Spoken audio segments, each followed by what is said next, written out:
Hey guys, welcome back to my channel. So today I am doing a deployment update, and the reason I'm doing a deployment update is because, well, I need to update you guys, and also I posted a poll on Instagram the other day saying if you guys wanted a Monday's video to be Milso advice or if you wanted it to be a vlog, and I got so many responses from you guys, which was so cool. And it was like such a close, like, not race but like polling thing, and like 70 something amount of you chose vlog and 70 something amount chose Milso advice, and Milso advice got one more vote than vlog, which was so crazy because it kept going like back and forth. Anyways, gonna stop rambling. Milso advice won, so I'm gonna do my deployment update today, and then I'll be posting a vlog on Friday. So with that said, let's get started with this deployment update. So recently, this stage that I'm in is very weird. So the next stage that I'm going to be talking about in a later video, which is the last stage of them being gone, is the anticipation of return. And the last one was recovery and stabilization, I believe. So as you all know, me and Connor have hit the halfway point, and his deployment is about 6 to 7 months. So at the halfway point, he still has about 3.5 months left. And when you think about deployments, you think about, really long. Well, when you get down to the 3.5 months, it seems really close. Like, it seems like you should be anticipating for the return. And so I'm not at 3.5 months anymore. We're more at like 2.5, which is closer. So it's like, I want to be excited because it's so close. But at the same time, it's like, it's far away. It's not like in a few weeks or next month. It's like still 2.5 months out. And I'm like, because I don't know whether to be happy or sad, I guess, because I'm still like wanting him to be here, but at the same time it's like close when he's coming, and it's just like such an awkward stage, you guys, because it's like, also it's getting cold outside and I don't want to go outside, so I just stay inside, and then I get sad because I don't get to like be outside with my husband because it's fall, and like go to a pumpkin patch with him and like do all these cute things as a couple, and I just hate it. I hate it. So yeah, that's kind of where I'm at right now. I don't know. I'm just very like annoyed with the time, the awkwardness of this time zone, because I don't know what to be. My emotions don't know what to be. And it was kind of like the halfway point where you're over the half, but now it's like, it's so close. Like, we're getting so close that I want to be excited, and I'm like, oh my gosh, he's coming home soon, and like this many weeks he's coming home, but it's still not close enough. 2.5 months is not close enough. And so yeah, I've just been very like sad, and I've been crying, which is good, because I've told you guys many times that I hold my tears in, and I think whenever I had those moments of crying, that I was kind of just flushing myself out of like sadness.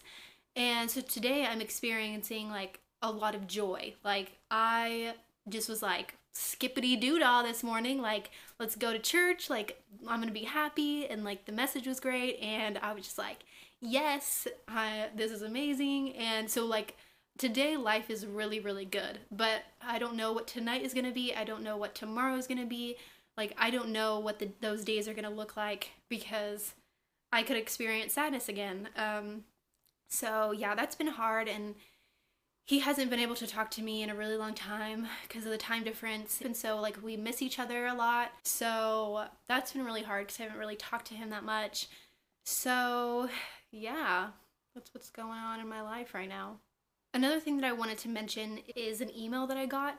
And basically this girl was saying that she was just so sad, and she didn't know how to be positive during this hard time, and how to connect with Jesus during this hard time.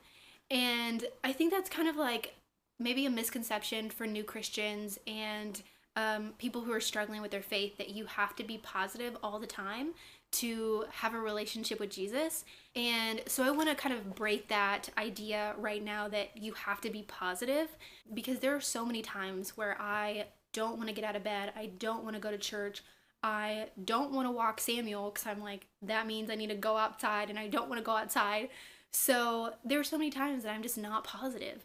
And I think in those moments of sadness is the most beautiful time for me and Jesus, because Jesus already knows your heart. He already knows what's going on in my heart. If I'm lying to him and saying, "Oh, I'm fine, like I'm good, I'm being positive," he knows that I'm lying. He knows that that's not what's actually going on in my heart. So to be vulnerable with him, like that's what he desires. And if you are sad, if you are crying, if you are hurting, he wants to know that. He wants to be there for you. He wants to comfort you in that sadness. And it's okay to yell and scream at God and say, "Why did you do this? I don't want him to be gone. This life sucks." Like just saying that to him and getting it out and being real, because he ultimately wants to know your heart and wants you to be vulnerable with him, so that he can heal those wounds and comfort you and love you through all of that. So you don't always have to be positive. Know that you do not always have to be positive, and know that I am not positive all the time, because like deployments are hard and military life is hard, and it's definitely not easy. But I know that because of Jesus, because of in my sadness, I clinged on to Jesus, that he ultimately became my rock and strengthened me through those times of sadness to be a strong person. So you have to get through those tough times in order to be stronger. But just relying on him in those sad moments will help you.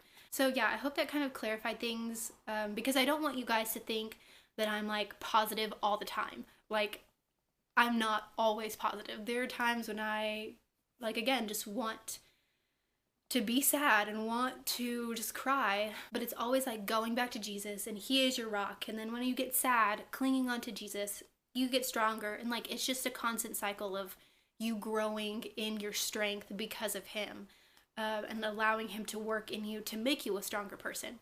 So yeah, that's just a little helpful tip for you guys. So another thing that I want to let you guys in on is something that I have been doing, and it's something that you should not do, first of all, but I have been doing it, and so I want to share with you guys what I've been doing so that you hopefully will not do it when you get to this awkward stage. So something that I've been doing is thinking about the day. So like, I'll sit down and be like, okay, we only have 6 more hours in this day until tomorrow. And then the next day I'll be like, okay, we only have this many more days until the next day. Or I'll look at when I think he's going to be home and be like, okay, how many weeks left? And I'll count the weeks, or I'll count the days. And I feel like if it comes to months, it can be a good strategy. You're like, okay, 5 months left, 4 months left, that's a really good strategy, because you're getting closer. But the closer you get, the harder it gets with counting, because I actually check how many weeks left about 5 times a day. Like, I'm like, how many weeks? I may have like miscounted. Let me count again just to make sure. And so I will actually look again at the weeks, and it's the same amount of weeks that I just looked at like 5 minutes ago, but I'll look again. And like, I'll even do that with days too. Like, I'll count how many days until I think he's coming home, and then like later that day I'll count again.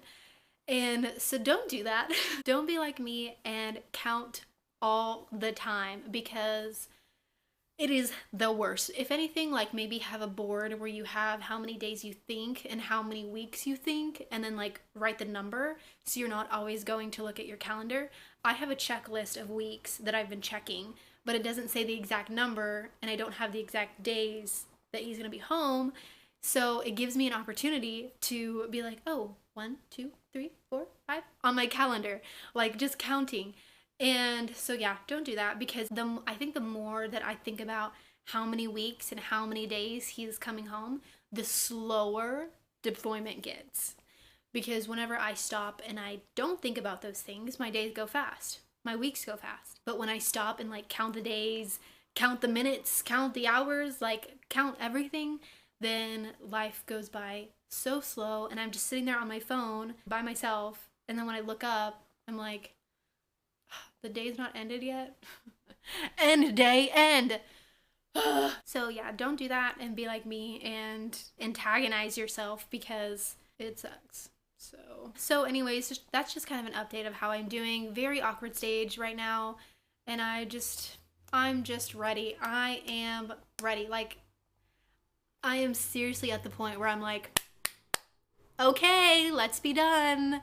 Let's be done now. I'm done. Let's be done.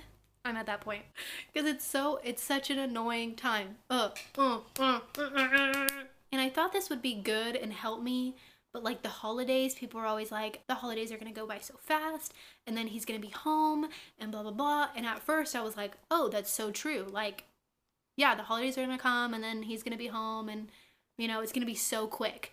But in reality, it's like the holidays are making it so slow because everyone's like, oh, let's dress up together, let's make our house look cute and fall together, and let's have Thanksgiving together, and let's decorate for Christmas together, and blah blah blah blah. And I'm like, I don't care about any holidays, I just want my husband. Anybody else feel like that? If not, then forget I said that. But I like honestly don't even care about any holidays because I don't care about them. Like, I seriously do not care. And I have a desire to, you know, make my house look fall and decorate for Thanksgiving and do all of these things, but I'm like, what's the point? It's just me. I'm the only one looking at it. Anyways, I'm gonna end this video because now I'm gonna ramble about angry stuff. So yeah, very awkward stage, very annoying stage. Hopefully I can get through this with grace and wonderfulness, but we'll see. So yeah, that's it for my video. I just created a Brit+Con Facebook page a few weeks ago. I haven't really advertised it or anything or shared it with you guys, but if you want to go like our page on Facebook, I will have that link below. Friday I will be doing a vlog, so be on the lookout for that. And I love you guys so much, and thank you for listening to my rambling self if you made it to the end of this video, and I will see you guys in my next video. Bye!